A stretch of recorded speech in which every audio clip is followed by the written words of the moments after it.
berjumpa lagi di vlog aku. Kali ini aku pengen cerita-cerita tentang uh, program hamil aku yang aku jalani di UK sekitar 2 tahun yang lalu, tahun 2011.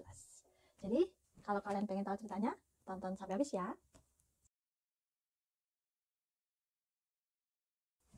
Aku mau cerita dulu gimana perjalanan program hamil aku selama sejak menikah. Uh, Sejak menikah tahun 2016, aku mencoba untuk hamil sampai sekitar 5 tahun, tapi belum berhasil. Aku ke beberapa dokter yang ada di Surabaya, kayak di rumah sakit Geraha Amerta, terus ke rumah sakit bedah. Kalau kalian di Surabaya pasti familiar dengan rumah sakit ini. Terus ada di rumah sakit Putri juga, terus ke beberapa pengobatan alternatif juga, tapi qadarullah belum ada yang berhasil. Hingga akhirnya tahun 2021 2020 aku dan suami pindah ke UK karena suami melanjutkan studi S3 di sini. Jadi aku memutuskan untuk memulai program hamil di sini.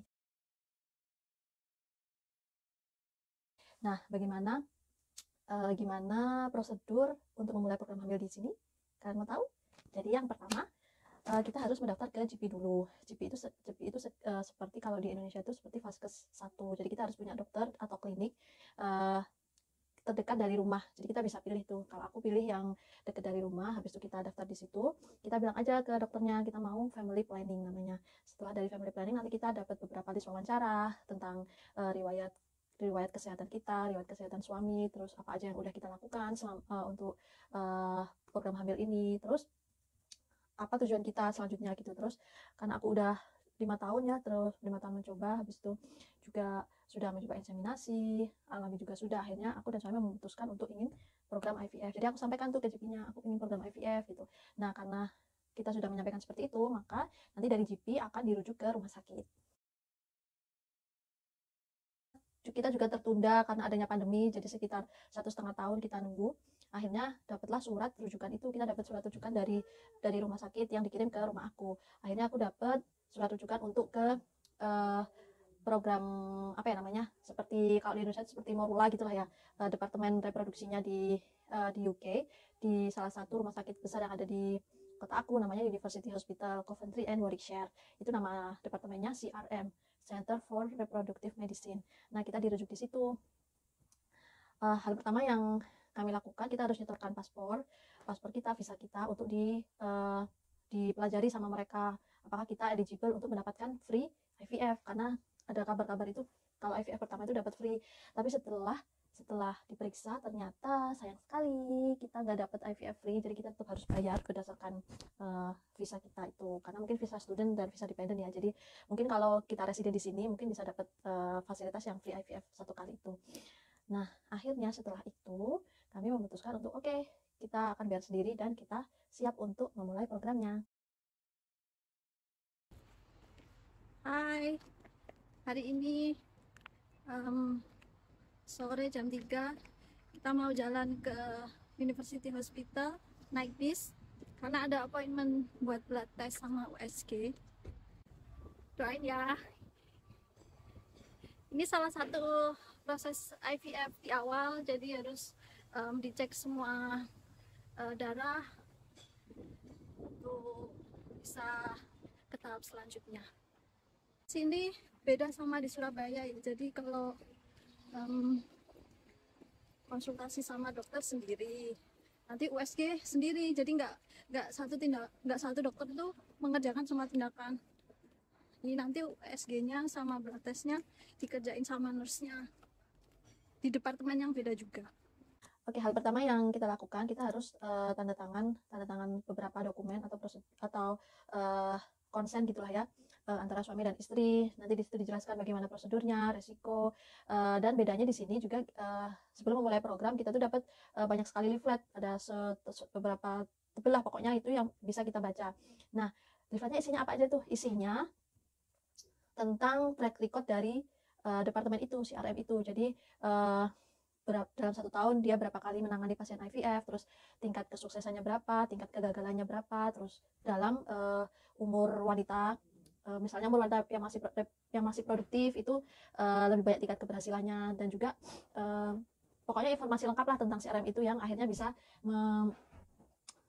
meyakinkan kita, oke lah kita akan kita akan program di departemen ini. Karena aku sendiri sebenarnya nggak nyari banyak departemen kayak di Indonesia gitu kan, kita bisa milih ya kliniknya di mana gitu. Tapi karena di sini terbatas, akhirnya aku langsung pakai rumah sakit pemerintah itu. Setelah kita tanda tangan konsen dan lain-lain, kita akan ketemu dengan satu dokter kandungan. Itu karena waktu itu sedang COVID, jadi aku dan suami melakukan konsultasi dengan video call.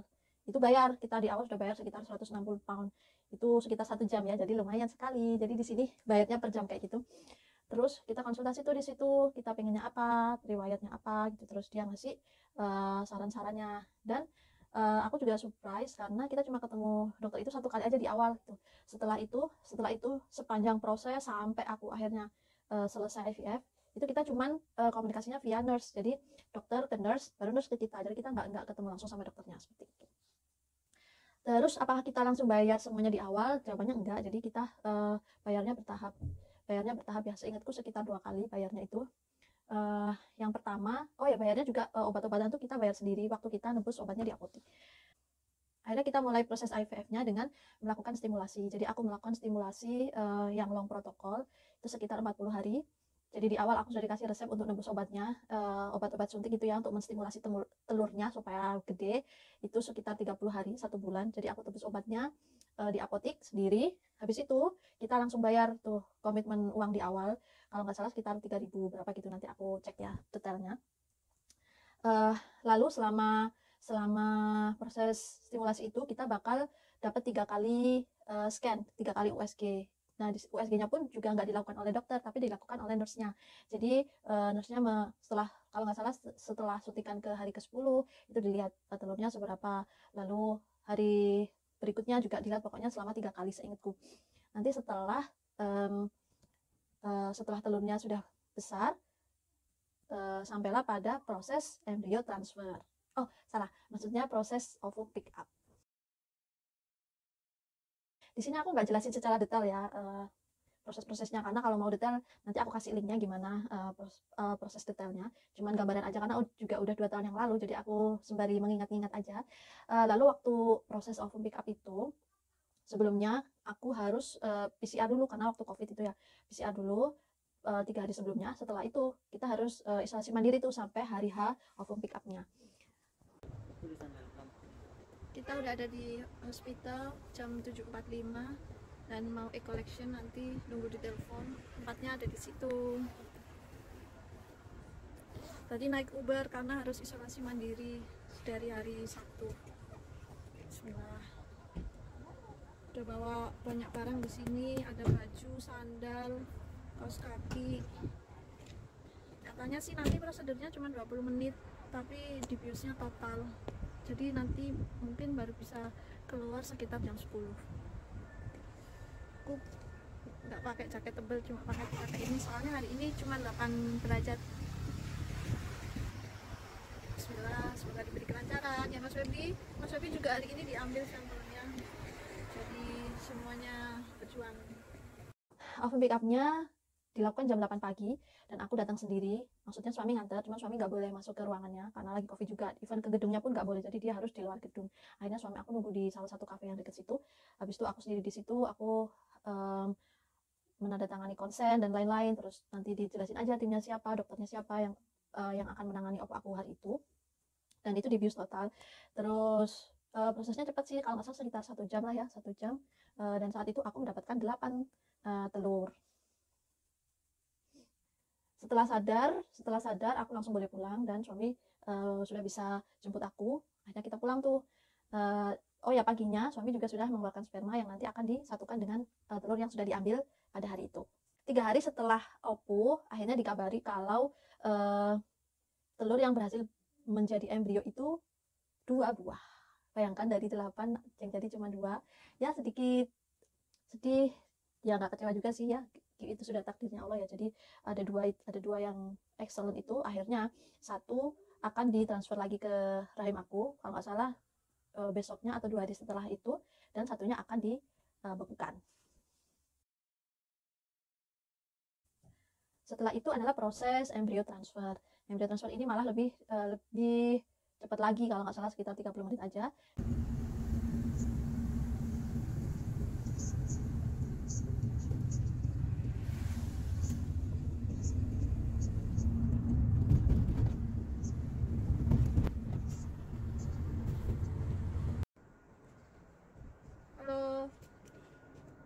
jam 8 pagi tapi masih gelap. Aku nunggu dipanggil sama dokternya untuk masuk ke ruangan buat embrio transfer hari ini, 5 hari setelah oku kemarin. Aku hari ini pakai sandal jepit. Gimana Mas Febri perasaannya? Aku dong yang deg-degan. Semoga lancar semua. Jadi aku langsung masuk ke ruangannya, ganti pakai hospital gown gitu. Habis itu aku diantar sama nurse-nya ke ruangan tempat aku oku juga sih, di situ juga. Habis itu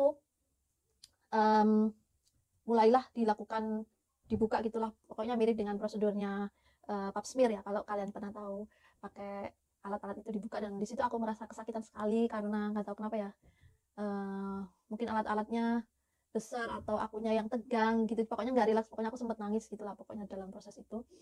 Dan sebelum dimasukkan tuh juga dikonfirmasi lagi nama, alamat, dan lain-lain, nama suami. Akhirnya dimasukkan deh embrionya. Setelah itu nggak ada adegan di dorong kursi roda ya, jadi setelah dimasukkan embrionya aku langsung jalan kaki dari ruang itu, teaternya menuju ke bednya lagi tuh aku jalan kaki cuman 10 menit, habis itu aku udah disuruh pulang. Padahal kan takut jatuh atau takut apa gitu, tapi ya kata nurse-nya udah nggak apa-apa gitu, buat aktivitas biasa aja gitu.